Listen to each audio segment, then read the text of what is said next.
Makikita natin dito yung ganda ng mga bahay. So halos pareha lang yung forma, kulay lang yung magkaiba. Nangunguha si Amaya sa kasi Axel lang strawberry daw. Hindi, this not strawberry, blackberry.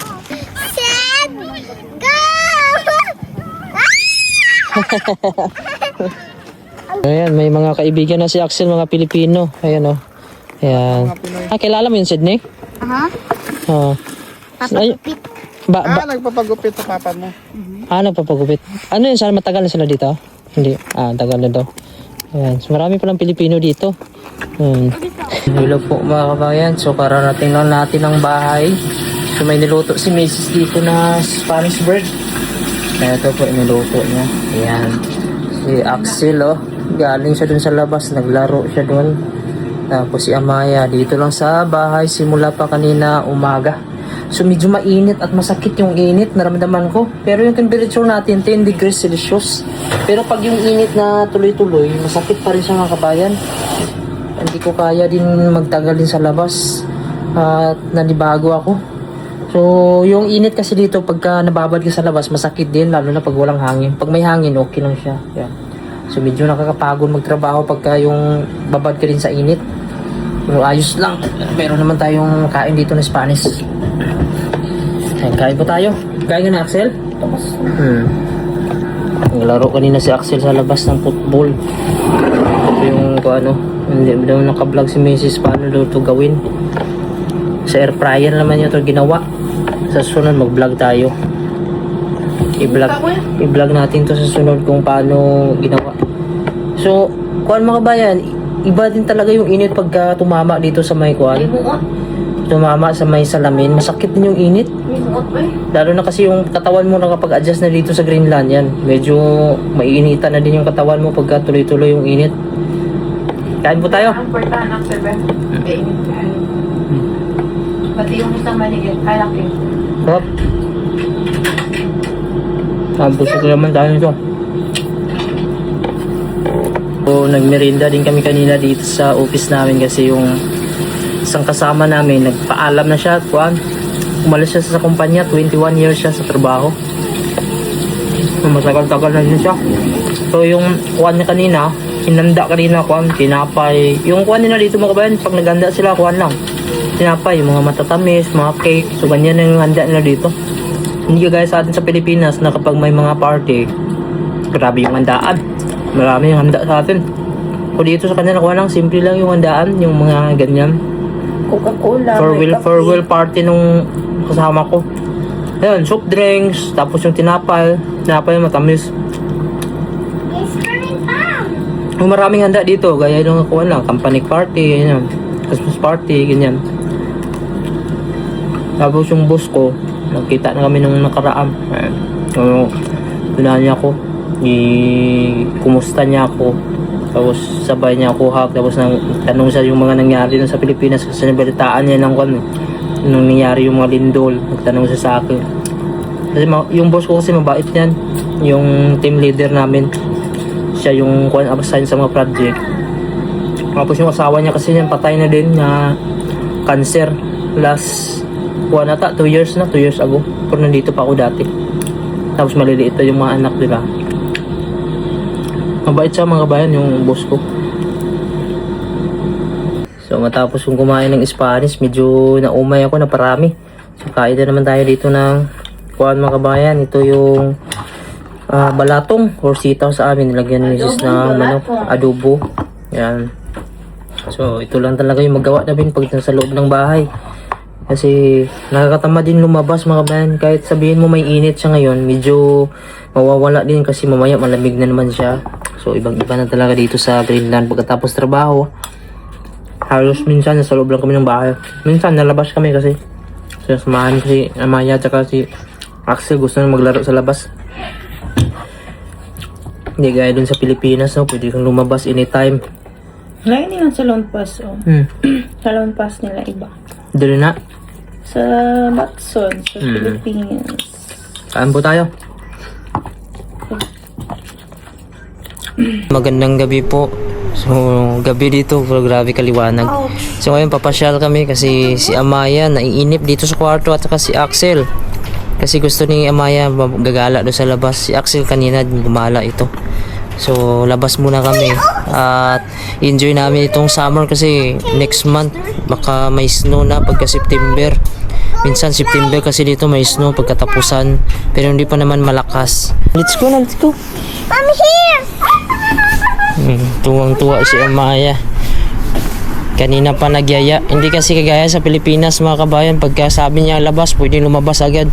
Dito kasi magsuot ka ng maraming mga jacket pa rin kahit summer. Doon sa may football field. Yung pinakamalaking football field dito. Malapit lang naman. Lalakad lang kami. Siguro mayroong 1 kilometro mula dito sa amin. So, hindi na kasi ako hindi ko na ginagamit yung sasakyan kasi ginagamit na yung pagkatrabaho lang. Ganito, wala ng trabaho. Hindi na ako ginagamit kasi sa company kasi yung mga kabayan. So, okay lang naman maglakad ngayon, no? Kasi Bye.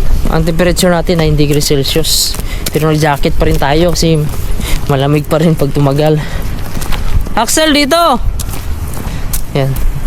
Walang katao-tao. So, bihira lang yung naglalakad dito. Si Axel, nagbabike si Axel. Amaya, ganito lang yung itsura ng Greenland mga kabayan, no? Normal lang siya na bato. Wala man lang puno, ayan, no? Yung bundok, oh. Wala na siyang snow. Ayan, may mga tao naman na lumalabas dito. Tara, let's go, Maya. Ito yung nag-iisang mall dito sa Greenland. Ito po yung Nok Center. Pero sarado na ngayon, alas 5. Ang open dyan ay grocery lang. So, ito yung view natin mga kabayan. Maaliwalas yung langit natin. Medyo malakas lang yung hangin. At si Axel nagbabike. Ito maraming mga kabataan dito yung nagbabike. So, punta kami dun sa unahan sa may playground, yung may football. Ayan o, mga bata nagbabike sila. So, isipin nyo, alas 7. Alas 7 ng gabi. Ganito kaliwanag. Axel, exhibition ba? Dito sa Greenland mga kabayan. Okay pa naman dito pagkatapos ng trabaho, may oras ka pa naman sa pamilya mo. Ako kasi yung trabaho ngayon 8 hours lang. So kaya ko pa naman maggala kasama yung mga anak ko. Ang hindi ko lang gusto kapag aalis kami yung bibihis ka. Dito na playground na dito. Uy. Dito sa playground. So yung hindi ko lang gusto yung bibihis ka ng napakarami pag winter. Okay lang ganito summer kasi kahit isang patong lang okay na. Hindi naman sobrang lamig. Dito ta sa playground sa taas. Hindi man pangit man ni diri. Dito ta sa may playground. Yan, gusto na maglaro ni Amaya sa playground. So dadali namin siya dun sa playground. Pag nasa trabaho kasi ako, talagang hindi siya makalabas kasi si Mrs. nagbabantay sa kanya. Si Mrs. kasi sa bahay siya naiiwan. Siya ang magluluto, siya ang naglilinis. So dati tayo sa pedestrian lane. Ayan. So safe naman dito yung pedestrian lane. So doon kami sa unahan. Medyo paahon ba yung aakyatin namin dito. So medyo nag-a-adjust pa rin yung isip ko. May mga time na parang feel ko nasa Pilipinas pa rin ako kasi ilang araw pa lang kami dito. Wala pa kaming 1 linggo. Ano na ba ngayon, Lunes? O wala pang 1 linggo. So mag 1 linggo pa kami ngayong bukas. Ayan si Maya. Gusto niya yung mga bulaklak. So we're going play upstairs. Bahay na ito mga kabayan. Ito yung tirahan ng mga home for the aged. Yung mga matatanda. Yan, dito sila. Ito, mabababa lang ito. So may yeah, we're going to playground. Ayan si Axel. Ayan ang mga matatanda sa labas. Oh. So may nagtatrabaho dito na kababayan natin. Nag-aalaga siya dito ng mga matatanda. So okay yung lugar nila dito, no? Pag tumanda kami mag-aalaga. Hindi ko lang alam kung ano yung style niyan. Kung kahit hindi ka ba nagtatrabaho, pwede pa rin ba dyan? At hindi ko rin alam kung anong patakaran. Kasi hindi ako nakatanong. Pero siguro libre naman siguro lahat yan kasi mayroon namang kanya nag-aalaga na binabayaran ng gobyerno. Over there. Malapit na tayo. Tayo bago pa lang gani. Pero na. Let's go. Pagod na daw siya. Let's go. So paakyat na po kami dun sa may playground. Yung gusto ni Amaya na puntahan. So dito na mga bahay. makaluma pa siya. Ito yung mga sinaunang bahay talaga ito. Makukulay siya mga kabayan. Oh. Ayan, para siyang bungalow type lang siya. Tingnan nyo naman, oh, napakatahimik. Halos walang katao-tao. So kami lang dito. Ayan, Axel. Let's go na, let's go. This side, oh. This side. Okay, may car na dira. Go this side, oh. Okay? Dito lang kasi daanan to dito ng sasakyan din. Maya. This side, walk. Okay. Hey, my car. Oh, let's go na, let's go. What happened? Lamok. Oh, lamok. Oh, let's go na. Lamok daw nakita niya. May lamok kasi dito. Ayan. So, doon na kami sa unahan, oh. Malapit na. Let's go na, let's go. Tara, let's go. So, nandito na kami sa may football field, mga kabayan. So, manood tayo dito. May naglalaro po dito, mga bata. Ayan. So, gusto ko nga sana si Axel makapaglaro nito. Mag-training siya. Ayan, ganda po ng view dito ng bahay, oh. Ayan po. So, ganito yung oras. Alas 9, pero napakaliwanag, oh. Ayan. So, playground tayo? You want to playground? Gusto niyo ay mag-playground daw. Oh, dito tayo sa playground. Slide. Slide? Okay, let's go.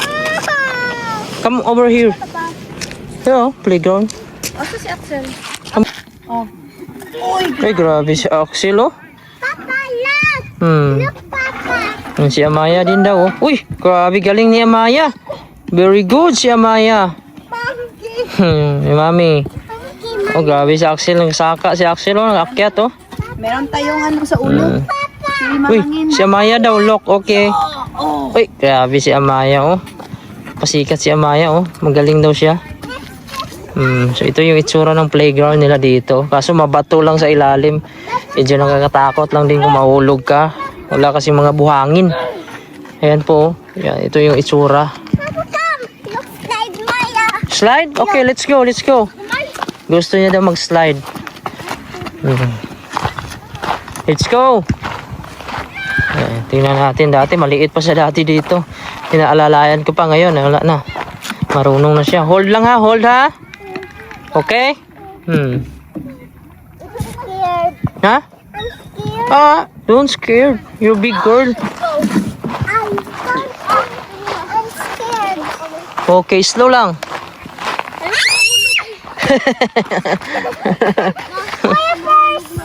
Ngayon pupunta na naman kami doon sa ibaba, mga kabayan. So dahil nagsawa na sila dito kalalaro ni Axel sa ni Amaya, punta na naman kami sa ibang place. So ibang iba dito yung lugar sa Greenland, no? Ibang iba sa Pilipinas. Pag ganito sa Pilipinas, mga kabayan, gabi wala na, marami ka nang pwedeng mabili. Lalo na yung mga pagkain sa gilid-gilid, yung mga kwek-kwek, mga isaw, fishball. Diet tayo dito. So dito, wala siyang mga mabilihan mo sa gilid-gilid, no? Yung mga grocery lang man na kunti, mga tindahan, wala siya. Yung mga pwesto ba, mga ihaw-ihaw, wala.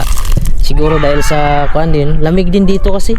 Tsaka kunti yung tao. Ayun lang, maglaro lang sila, football. Tapos ito, mga bahay. So ganito lang itsura dito. Tara na. So, tara Maya, we're going down. Sa magkuha dito sa dock. Yan. So dito, makakatipid ganin dito. Mas maganda yung ganito. Walang mga binibinta na pagkain. Ayun lang, dapat ka lang magkain ka lang sa bahay.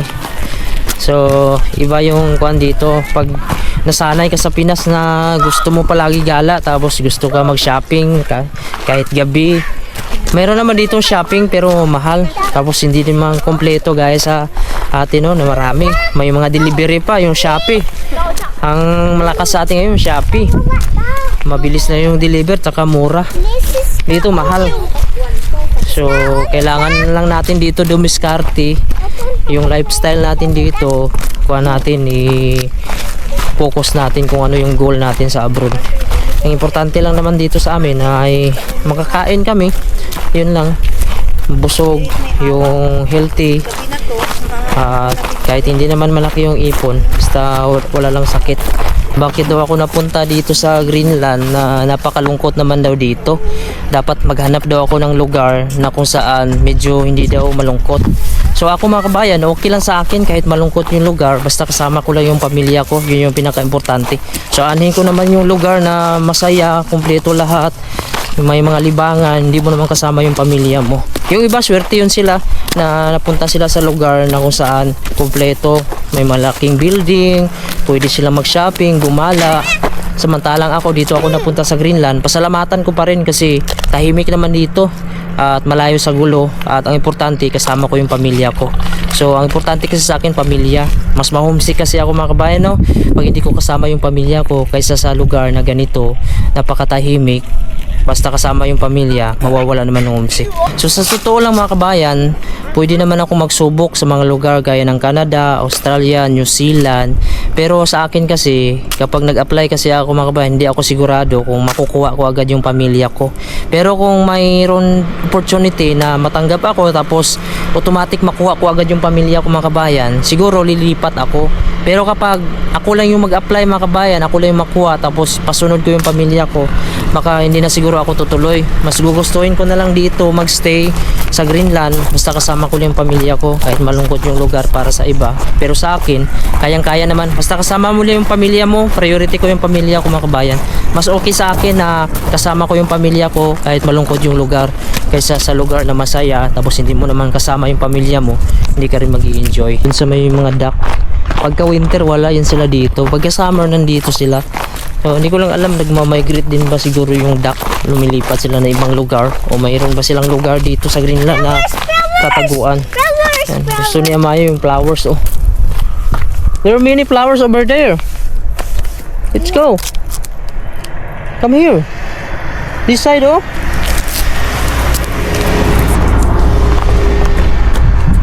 Ooh, wow. okay, I will pick. So nandito na po kami sa my lake. Just go over here, Maya. Okay. Axel, done. Yan, gusto tumingin ni Maya. Tara na, let's go na. Wala man na. Hadlok sa lamok. Oh, may mga lamok kasi dito kapag panahon po ng summer. Ayun po, nabubuhay sila kasi may mga lake dito. Takot sa lamok. Hindi man yung mga ano. Hindi man yung mga ano. Papauna. Oh, may sasakyan oh. Dito napoprosen ito sa panahon po ng winter. Tumitigas po yung tubig dito dahil sa lamig. So yun po yung mga duck. So nagtataka ako kung saan ito napunta sa panahon po ng winter. Kasi wala sila dito. Ayan, so medyo malawak din to dito. May tumutubo na siya oh. Saan tayo punta, Axel? Yun naman sa ano daw. Sa? Yun naman mga lamok. Lamok? Inatake siya ng lamok. Kasi dito mga kawain, nabubuhay yung lamok. Yan. Tabon, Maya, oh, tabon. Ari, tabon. Oh, tabon gani para hindi makuha ng lamok. Ganda po ng mga bahay dito. Yan si Maya, naglalaro dun sa may lake. Yan, mabaho daw tae ng pato. Ah, pato. Duck nga, duck mo. Oh. Baho daw ng tae. Lamok? Ayan. So, akyat kami dito sa bundok mga kabayan. Makikita natin dito yung ibaba. So, ipapakita ko sa inyo. Napakaganda dito ng view pag umakyat ka dito. Yung inakyatan natin dun sa kabila yon. Tapos ito naman, ibang view din na makikita dito. Dun sa kabila, yung mga bahay din na magaganda. Ayan. So, ganito dito yung panahon. So, mahaba yung panahon dito kapag summer. Sa winter naman, napakahirap lumabas at nakakatama din. Mas pipiliin ko na lang sa loob ng bahay pagkatapos ng trabaho. Lumalabas kami kapag kuwan lang yung rest day ko. Ngayon, may pasok nga ako bukas pero okay lang kasi mahaba naman yung araw. Wait lang. Okay, let's go. Rapapam pam pam pam pam pam. Axel, dito tayo sa taas oh. Ayun, so nandito po tayo sa isang lugar. Dito po, medyo mataas to dito. Makikita natin dito yung ganda ng mga bahay. So halos pareha lang yung forma, kulay lang yung magkaiba. Tapos dito may mga iceberg po siya sa gilid. Ayan po yung mga iceberg na yan, mga bayan. Sa gitna. Ayan. So matutunaw lang yan at dadalhin yan dito sa gilid. Pag nag-warm kasi, natitipak-tipak itong mga iceberg na to sa gitnang bahagi ito ng Greenland. Ayan, nangunguha si Amaya sa kasi Axel lang strawberry daw. Hindi, this not strawberry, blackberry. Ayan, maliliit pa lang siya kasi parang hindi pa siya hinog. Dapat dito manguha ka mga September or katapusan, August. Maliliit yung dito. Be, can I see your blackberries? Ayan o, blackberries niya. Ayan. So dati mga kabayan, ako lang talaga dito mag-isa talaga sa Greenland. Napakalungkot ko dati at na-homesick talaga ako dito dahil sa sobrang tahimik dito. Peaceful kasi masyado dito at wala kang masyado magawa dito lalo na pag winter. Hindi ko kasi kinuha yung pamilya ko agad nung napunta ako dito kasi akala ko saglit na ako dito, uwi na din ako ng Pilipinas. So 2022 September dumating ako dito sa Greenland. Pagka 2 years ko pag kinuha si Mrs. 2024 kinuha ko si Mrs. Kasi sabi ko para maalalayan niya ako dito, iniwan namin yung mga bata dun sa mama namin para mabilis kami ni Mrs. makaipon para uwi na kami agad. Tapos dumating na yung 2025, nagbakasyon kami ni Mrs. sa Pilipinas. Wala nga kaming balak na kunin yung mga bata dahil nga na-homesick kami. So pinrasis namin yung papel ng mga bata. So dinala na lang namin sila dito 2025. So 2026 nitong kuan lang nagbakasyon kami. Nagdadalawang isip din ako na bumalik dito kasi nga naghahanap ako ng magandang negosyo sa Pilipinas. Pero ang nangyari, medyo napagastos kami doon. Kaya nga bumalik kami agad dito pagkatapos ng bakasyon namin. At ngayon, patuloy pa rin kami sa pagtatrabaho. Ang importante kasi sa akin, kasama ko yung pamilya ko. Kahit hindi naman kuan yung lugar dito, masaya para sa iba. Ang importante, kasama yung pamilya. Kasi wala namang kuan mga kabayan, walang mahirap. Basta kasama mo yung pamilya mo. Basta may pamilya na kayo, lalo na pag may mga anak na kayo mga kabayan, iwasan nyo talaga na masira yung pamilya nyo, magkawatak-watak kayo. Kasi ang isa sa mga maapektuhan yan mga kabayan, yung mga bata, yung damdamin ng mga bata, kawawa sila. Kaya kayong mag-asawa, kung may problema man kayo, ayusin nyo habang maaga pa. Iwasan nyo mga kabayan, makagawa kayo ng mga kasalanan. Isipin nyo lagi yung mga damdamin ng mga bata. Kasi pag lumaki yung mga bata, walang magulang, hiwala yung mga magulang, watak-watak, kawawa talaga yung mga bata.